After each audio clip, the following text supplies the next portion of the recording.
There's no going back. King of the town. And what's going on out there, YouTube family? This is Sammy Leggett here representing TeamJVS. I am back here to give you guys a review for the first 3 episodes of the brand new Fresh Prince of Bel-Air remake, and that is Bel-Air. Now, this is the funny thing about this series, is that there was a concept short. It was kind of like a trailer, as it were, that came out, I want to say it had to have been maybe 3 years ago, roughly. And when I saw it, I was like, man, this is interesting. You know what I'm saying? Like the way that it was shot, the cinematography, like some of the things that was happening in it, I was like, this looks really cool. And when I saw it, I was like, man, do I want a gritty, Fresh Prince of Bel-Air? I was like, why not? You know what I'm saying? Like, we're in a modern era at this point. We have a whole catalog of what Will has done with the original Fresh Prince of Bel-Air. And even Will co-signed it. And I was like, at the moment that Will co-signed it, I was like, okay, yeah, I'm all the way for this. And I can't wait to see what they do with it. And so the person that did that, they allowed them to actually be the creator of this through Peacock. And it's going to be debuting on the day of the Super Bowl, and that is Bel-Air. Now, what you guys want to probably immediately know, is it good? Is it bad? Is it ugly? What is the deal? Okay. It's pretty good. And I want to be very clear with this. Okay. I don't want to openly just say, oh, wow, this is the best thing since sliced bread, because I'm not saying that. And I also don't want to perpetuate that this is something that is comparable to what the original was. This is vastly different, okay? This is no real, it's not like a rom-com. This is not like a rom-com comedy. There's not breaks where they're looking into the camera and like, huh? Oh, snap. It's not that. It's very grounded and very serious, and there's violence. There's no nudity, there's no sexual activity. There is drugs, there's a lot of language, and it's very dark. But it is very grounded in present day Philly, present day Cali. Things and mannerisms of what people would do. Hillary is somebody that, is an influencer that also is trying to be a professional cuisine cook. You know what I'm saying? Carlton, instead of just being this geeky dude is trying to get into Princeton or Harvard, is also the king of his school at this point. He is doing really good in a specific sport that I don't want to talk about. And the other thing about that, even with Will is truly embodied, especially if you go back to the original early episodes of The Fresh Prince of Bel-Air, by this actor. And I think that the thing about it is Will in the very beginning was very brash. He's always really, out there and funny, but he very stubborn, very prideful, very unbecoming, and he sometimes disconnects because he don't know how to just use tact. And even though he's got swag, he doesn't have tact, and that's the identification of how they're playing this character in the Bel-Air. The problem is that when you act like that in a life or death situation, in Philly or in Cali, there are going to be consequences to your actions. And where it's like a rom-com, you're like, oh, wow, this will be reversed back the next day. Nah, that's not this show. Now, things I really love. I think that the shots, some of the blocking and the cinematography, I think is really good. I think the music is okay. I think it fits for the tone, but it doesn't cater to me because I'm a little bit older. But for a younger generation, I'm pretty sure they're all hip to it.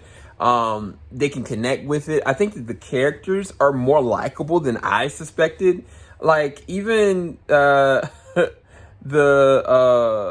new Uncle Phil, I was worried because I was like, man, you can't replace Uncle Phil, bro. Like, R.I.P., you know what I'm saying? But they find a way of connecting, especially in the first 3 episodes, how his dynamics are changed for the better and for the worse simultaneously because of Will.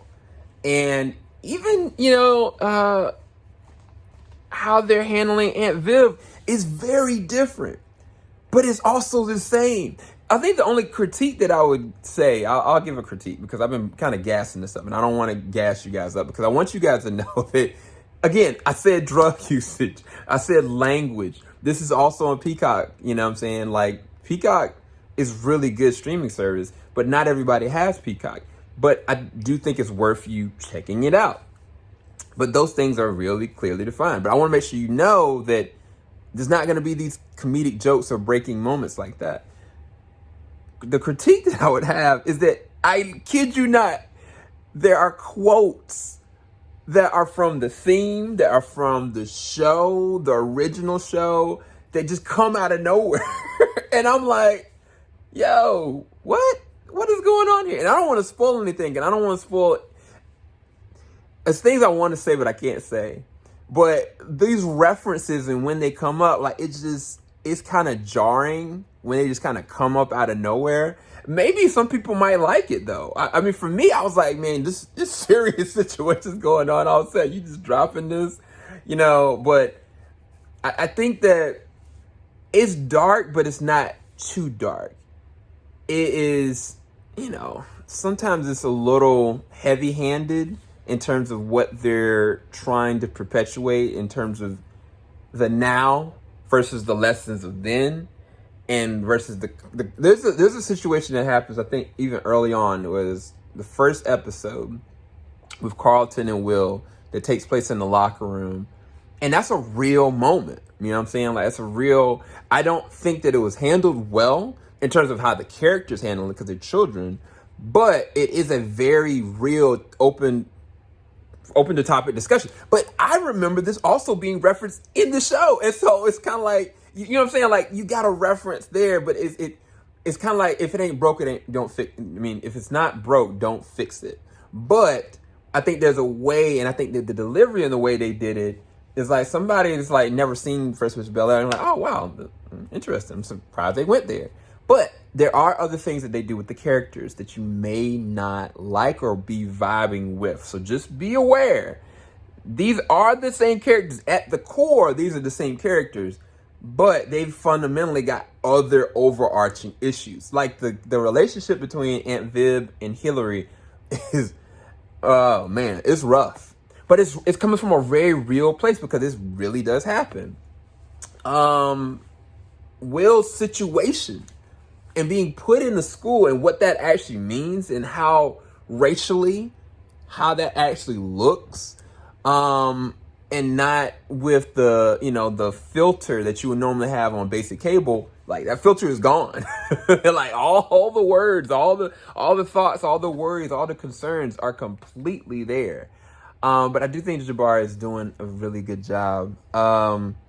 There's some really well acted scenes in this. Sometimes it's a little heavy handed, again, like I said. But I mean, I think that a part of that, you have to, what's the word? You have to sell me, right? It only takes one episode for me to say nope. And some people, that's it for them. For me as a critic, I always give a show at least 3 to 4 episodes so I can make a real determination how I feel about a show. And within these confounds, these 3 episodes, I realized I want to continue to watch it. I am concerned that it may, much like there are things I loved about Empire when Empire came out. I love the music of Empire. Empire came out. I love the character family dynamics and the foolishness of the backstories. But then it started to go and it just went and I was concerned. You know what I'm saying? When you go and do too much versus touching on the core of what's really the problem, that's when you start losing me. And I am concerned for that when it comes to Bel-Air, but I do think that there is room And there's real possibility that a lot of people are going to rally behind this. The thing about it, don't add drama for the sake of drama. Allow the characters to progress and allow the characters to transform. And even like there's a quote between Will and his mom very on when it comes to a crown and why you have to wait for it. I think it is very important and key that I pray that there's going to be a huge payoff. And also, I'll say this, it's a positive. If you know Will's, where his destination leads him to, you know what I mean? You are going to be excited to see where this character goes from where we know he can go. You know what I'm saying? And I think that that's the thing that very much so excites me and I'm fascinated by, and I'm curious to see how they're going to handle it in an era like now. And also, I'm also curious if they're going to touch on pandemic. Are they going to touch on certain things? Because there are things that they do talk about. Like there's a reference with, I don't want to say it. I'm going to spoil it. Anyway, all I'm saying is that I would rate this at a 8 to 8.5 out of 10. I'm very surprised that I actually am very excited to see where this goes. Again, I think that Jabari Banks and the way that he's playing this and what his capability is, I think he's doing a very good job. And I think that the whole entire cast are really surprising me. They're really shining. I think one that could be a breakout is the actor that's playing the role of Carlton. I think that he could actually be a breakout. They have to find a way of allowing, yes, the tone to naturally go and progress, but allowing you to also feel the core and the essence behind why this character, Carlton or Viv or Lisa or Hillary or Phil, are important to the progression of where Will needs to go and why he's essential for them to succeed too. And I think even in the third episode, there's a moment that kind of happens outside at a party. Not the episode 2's party. You'll see. But it shows how important Will really truly is. There is one critique that I did have. Even I'm still keep this at 8 or 8.5 out of 10.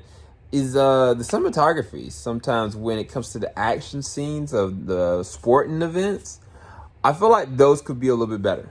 I feel like I've seen, like, even when I saw, what was it on Apple TV Plus's Swagger, I feel like the scenes on that were done a little bit better in terms of showing like the basketball moments.